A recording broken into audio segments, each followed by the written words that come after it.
Well, hello, filmmakers. It's Carrie with Filmmaker Central. We have a new machine. Finally, I ordered this new MacBook Pro M1 Max on October 19th, and I just got it 2 days ago, which would have been December 2nd. So it took a while to get this machine, and wow, am I impressed. Let's look at the specs here. This is the 16-inch Apple M1 with the Max chip with 64 gigs of RAM, and I have 1 terabyte of internal storage. Now that's because I do most of my work on external drives. That's just a habit. I usually don't keep work stuff on the internal drive. I use SSDs or hard drives. That has never been the bottleneck. The bottleneck has always been the computer. So are we in the same boat now? And the short answer is going to be it depends, right? Can I do things on here that will bog this machine down? Absolutely. I mean, yeah, I can. I mean, it's not that hard. Is it a drastic improvement over what I had? And that's, yeah, absolutely it is. Now, pretty much for the last year, I've had the first generation MacBook Pro M1. And that changed editing for me with Davinci Resolve. It was so much faster, but it was also limited at the same time. So while I really wanted to do more things with Fusion, Fusion was still pretty slow on it. And so adding certain visual effects, I just didn't do it because the rendering time was still very long. The export speeds were fast, editing was fast, doing color grading was fast, all that was great. But when I left my last job, I had to return that machine, and that was in October. So right after I left that job, the new ones were announced, and we decided we were going to make the investment in a new machine because the only other thing I had was a 16-inch 2019 with only 16 gigs of RAM. And while Davinci runs fine for doing editing and basic color grading, again, it's just too slow for a lot of things. And the export speeds were very, very slow. So we're going to do real, not just some real world tests, which we are going to do, but I'm also going to redo the tests that I did back with the original M1 that you can easily reproduce at home without having to download any footage. And that is specific to Fusion. So let's just start right off. We've got a timeline here, and we've got some stuff that we'll play with in a little bit. But I'm just going to go to Effects, grab a Fusion composition, drop it on the timeline, and we'll scale that up so we can see it.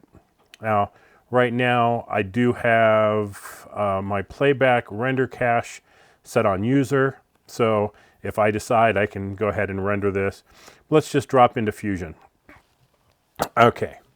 Now, again, I'm going to do this so that you can follow along at home, do the exact same thing so you can see what your results are versus my results. Now, keep in mind, I do also have Camtasia 2021 running to record the screen. So I am going to use up a little bit of system resources doing the screen recording, but I hope it's not so much that it's throwing the test results off. So we're in Fusion here, and we're going to go to make sure our effects is open, go to our templates, Fusion, and now we have some things in here that we can try. Now, the things that will really bog this machine down are going to be particle effects. That was the Achilles heel on the first M1. And what we can do is just grab one of these effects, drop it in here, and to see it, just take that last node and connect it to our media out.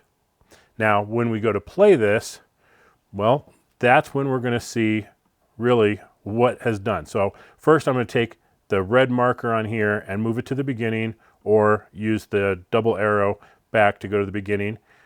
Let's hit play. Well, that is extremely smooth.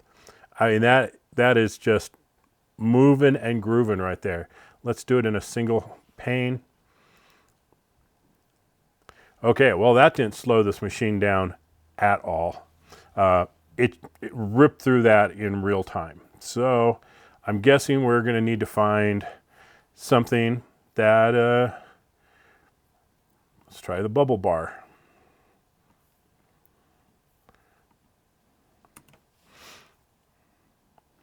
Okay, again, there's zero hesitation on here. It just ripped right through that. Okay, so far so good. Fusion seems to be running extremely nice. I'm sure we will find something in here that will slow this machine down. So let's go to Bubbles. Bubbles is pretty intense. Wow, wow, okay, that just sprung to life. Okay, that one, I'll admit, that one was a little unexpected. Man, it plowed through that. Let's try Bubbles 3D.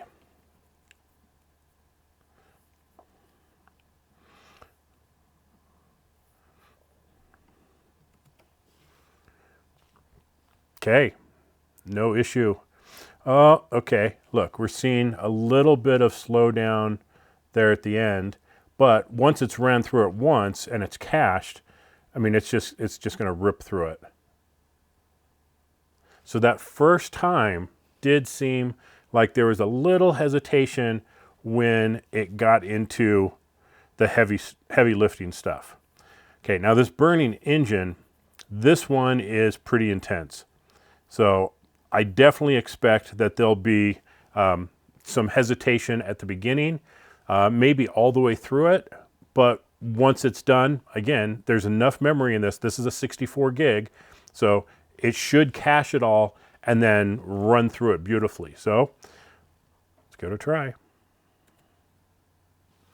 Okay, that's pretty darn good, but you can see it's getting a little chunky there as that smoke really starts billowing out. Now it's slowing down. Okay, that is what I kind of expected. I certainly expected some lagginess here at the beginning, but that green bar is telling us that it is caching all this. So once it goes through this once, it's just going to fly through it. There shouldn't be any issue whatsoever on the second pass. But let's get through this first pass here. Almost done. Boom. There we go. Okay, so that was one of the most intense of the templates that is in Fusion, is this burning engine. And absolutely exactly as I expected, it got kind of chunky. Not nearly as bad as anything else I've ever used, so I'm still extremely impressed by it.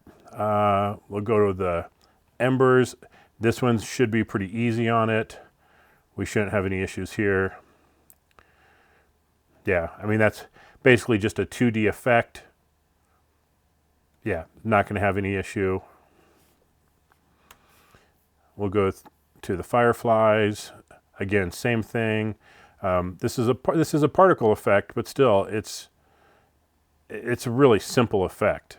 So, okay, nothing there to speak of. Fireworks, not a heavy-duty effect here. It is a 3D particle effect, but let's give it a shot.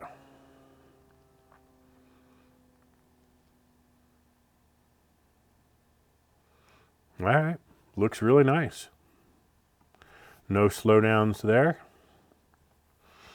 And let's see, lava.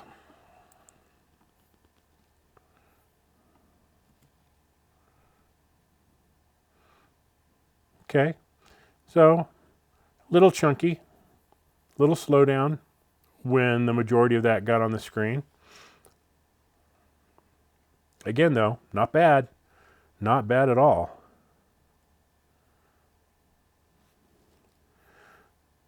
Okay, so far, very, very happy with the results.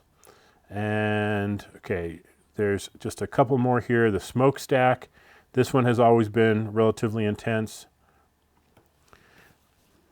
And yeah, right there in the middle, we see a slowdown as it's just rendering all that smoke. And full speed, boom.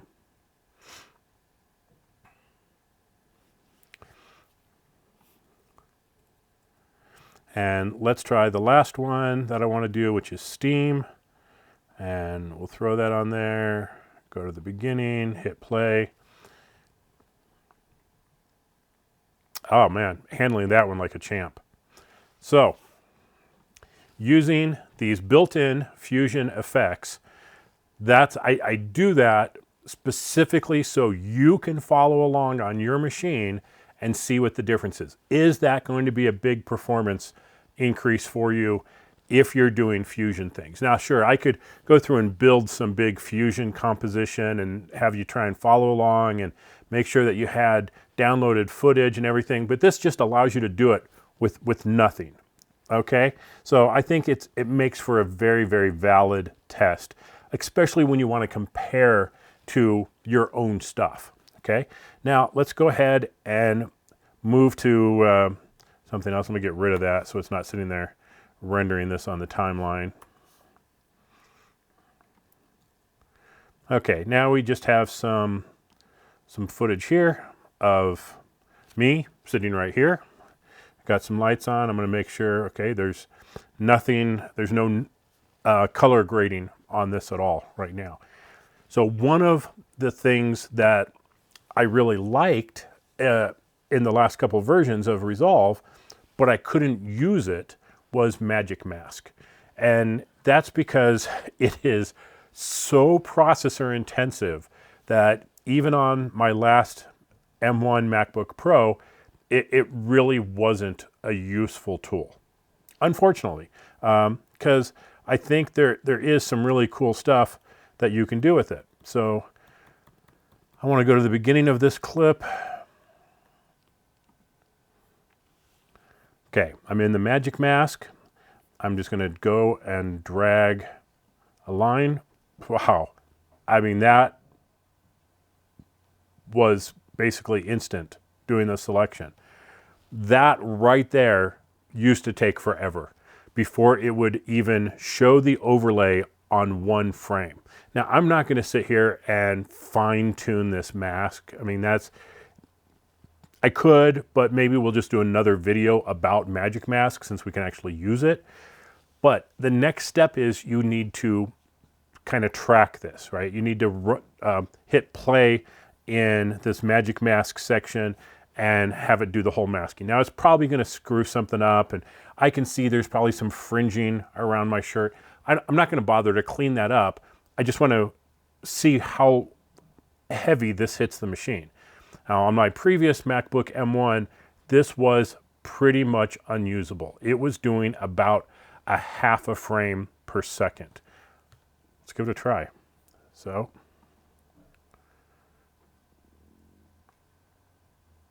wow, that is super impressive. Now, I know the footage, and I'm going to say it's doing it about 75 to 80% of real time. It's certainly not full speed. It's probably, in the worst of it, maybe 60, 70% of real time. But that is very, very impressive. Wow. Yeah, that is fast. That makes Magic Mask usable. And like I said, I'm not going to sit here and try and clean this up, but if you don't understand what Magic Mask is doing, it's actually creating a mask that we can use. So I'm going to invert that mask so we have the whole background there, and we'll just go over to our sharpen and blur. We'll make sure we're on blur, and oops, wrong way, and I'll just blur the background right there. All right, so I can kind of have a blurred background effect. Again, I'm not trying to be perfect here. I'm just trying to show you what this can do. And is this going to play in real time right now? Hey, filmmakers, it's Carrie with Filmmaker Central. No, it's going to be a little boggy right now. And that's to understand. I mean, I just did a significant effect with a moving mask and blurring everything else. But what we can see is it's going to go ahead and render this. And once it's done rendering this clip, then it should have no problem playing it back. But let's give it a moment here to see what it's going to do. But so far, just doing that and being able to accomplish that in such a short period of time is absolutely remarkable. Now, fine-tuning it doesn't really slow it down that much. It just kind of helps the algorithm. So we could fine-tune it. But again, if you guys want to see diving into Magic Mask, I'm happy to do a video about it. All right, let's see. It's done with the rendering. Hey filmmakers, it's Kerry with Filmmaker Central. And in today's video, which is again about the Mavic. Okay, so after it renders, it's playing back in real time. So absolutely perfect. Super, super happy with that. All right, now we're going to bounce over to some other footage here. And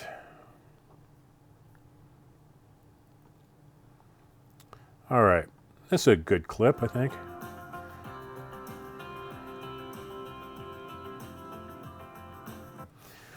Okay, now back to Fusion, because this is all about Fusion today. We're going to do some tracking and adding some 3D text.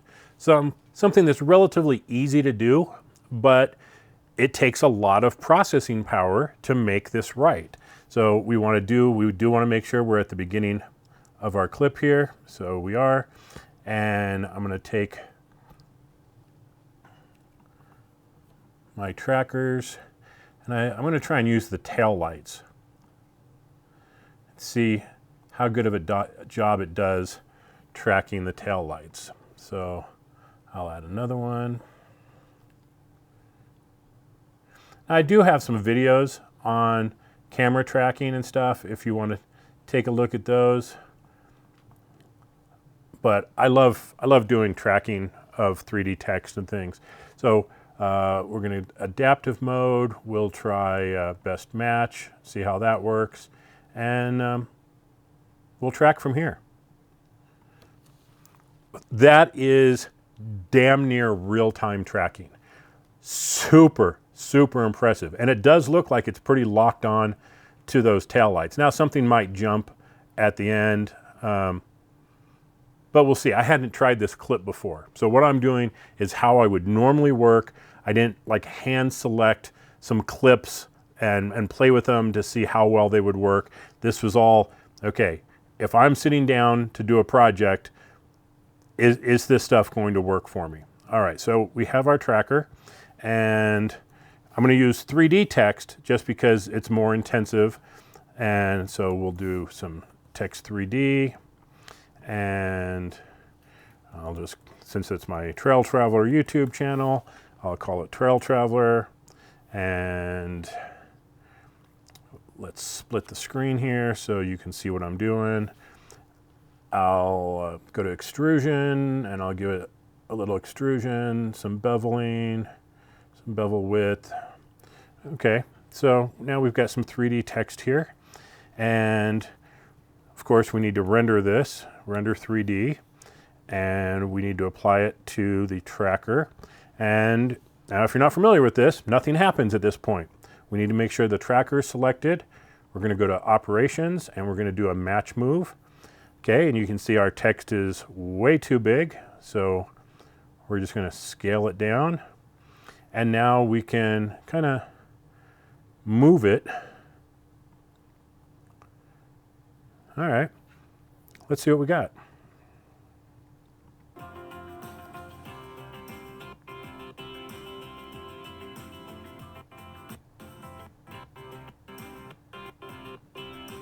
So there's a little skipping.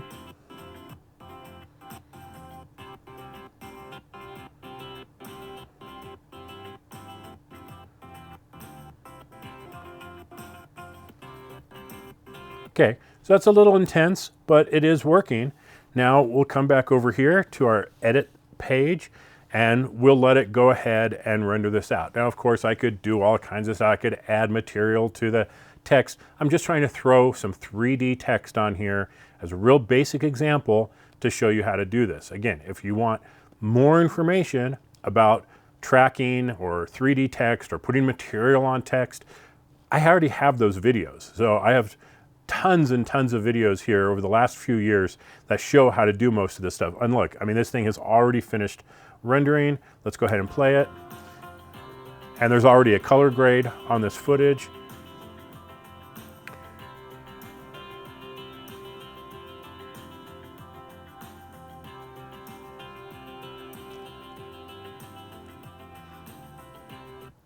Pretty cool, I must say.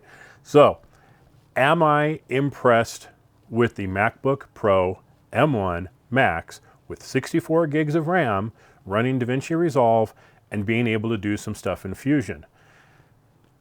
Oh, hell yeah. Absolutely I am. This is super, super impressive. Okay, we do have one more thing I want to do, and I'll just tack it on to the end here, and that's noise reduction. And it's a biggie.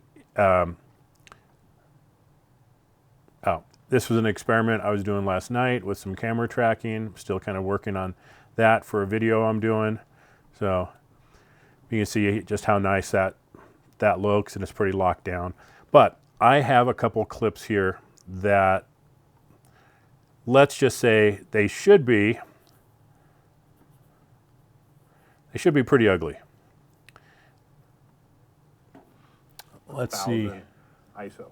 So what we're trying to do is get some noise in.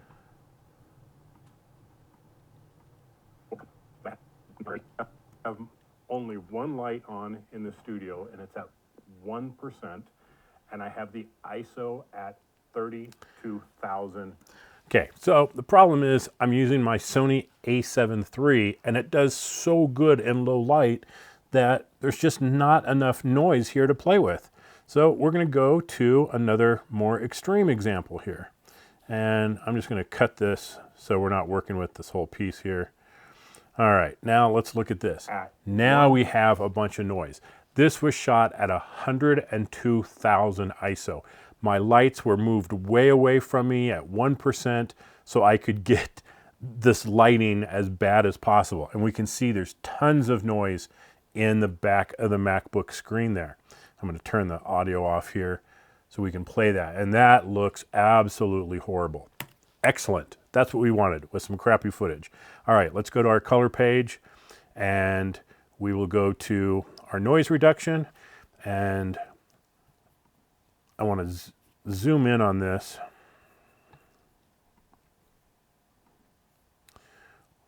Let's just close everything.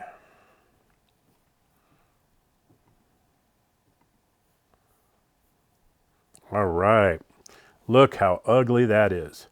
And we'll just start playing with some noise reduction here and see what it does. We're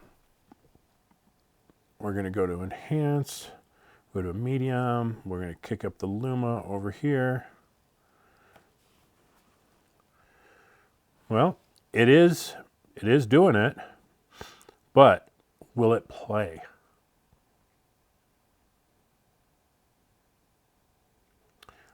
That, my friends, is mighty chunky.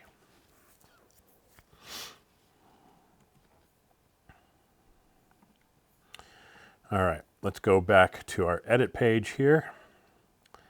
And I fully expected noise reduction would bring this thing to its knees. And yeah, it's doing a pretty good job of it. So let's go over to Clip and render our cache color output. Let's see how long this actually takes to apply the noise reduction.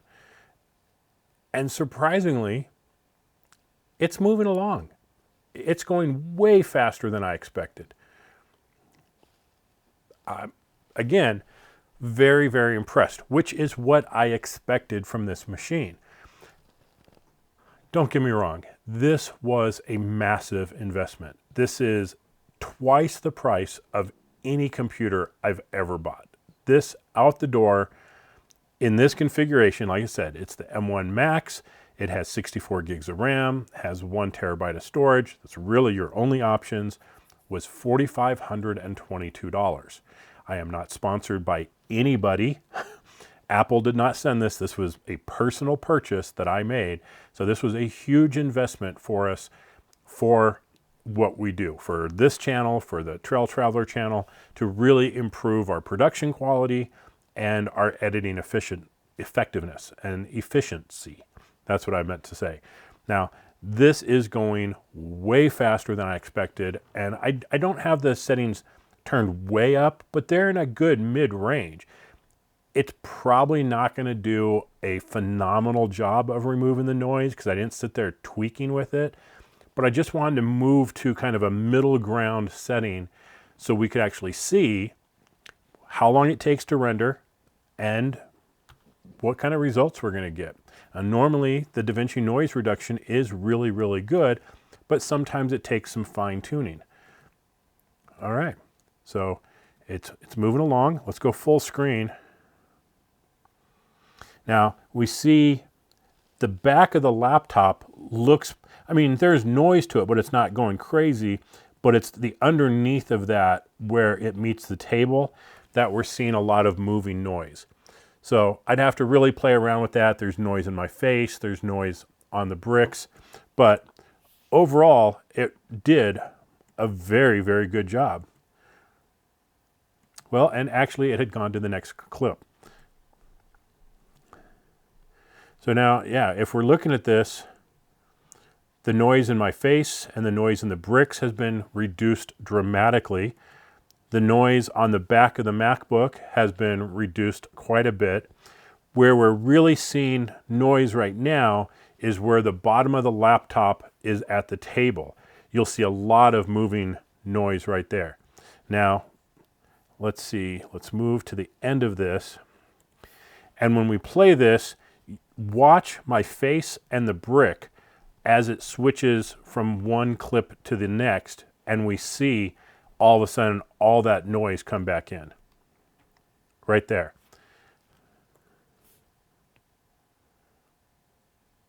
So there's the transition.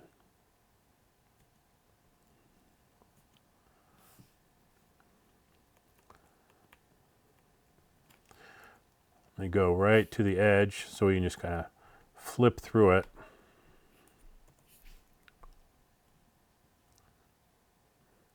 So there's the cut mark, and you see how much more noise is in my shirt. Look at the back of the MacBook, how bad that looks.